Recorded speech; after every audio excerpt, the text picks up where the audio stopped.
disturbing new images from Syria today, where opposition reports say at least 100 more people died in this Syrian regime's brutal crackdown on dissent. The United Nations report identifies Syrian commanders and high-ranking officials who the UN says bear responsibility for crimes against humanity and gross violations of human rights. In another important development just today, Secretary of State Hillary Clinton signaled the United States may now throw its support behind the opposition to the Syrian President Bashar al-Assad, despite misgivings about some members of that opposition. It's a fluid situation, but if I were a betting person for the medium term and certainly the long term, I would be betting against Assad. Let's get some perspective from CNN's Fareed Zakaria. He's with us now. Fareed, the Secretary of State says the United States should lean toward this opposition, be prepared now to embrace this opposition. I want to listen here to what General Martin Dempsey, the chairman of the Joint Chiefs of Staff, told you just the other day, because he seems quite worried about that. There's indications that al-Qaeda is involved and that they're interested in supporting the opposition. I mean, there's a number of players, all of whom are trying to reinforce their particular side of this issue.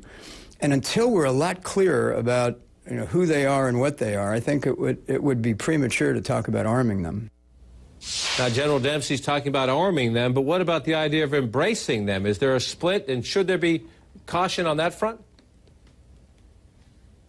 I think that's a very smart question, John. Everyone has assumed that the only way we can support the Syrian opposition is to arm them. And of course, that is the most effective way we could do it, and of course, that's probably what they want. But there are many things we could do short of that, because that involves us in what has essentially become a civil war, and we're not sure we understand it well enough to take that jump. But perhaps what we could be doing is trying to support them, help them organize, figure out who they are so that some of General Dempsey's concerns can be addressed. Arwa Damon is one of our brave CNN reporters who has been going into Syria and risking her life. Listen here to this account, this appeal for help from a father of two in Syria. If there isn't outside interference, it will be an ocean of blood. An ocean of blood if this situation continues like this. People will explode. They won't be able to take it anymore. They won't respond to us. It will be a cycle of you are attacking me, so I have to attack you. When you hear these ominous accounts mixed with appeals for help, Fareed, and then you see the international community is having a hard time coming up with a consensus upon what to do, what does that tell you? Well, the truth of the matter is that Syria has some backers, and that is why international support is so difficult for to muster for the opposition. They have Russia, they have China in the Security Council, they have Iran next door, and so when that gentleman says, if we don't get involved, there will be oceans of blood.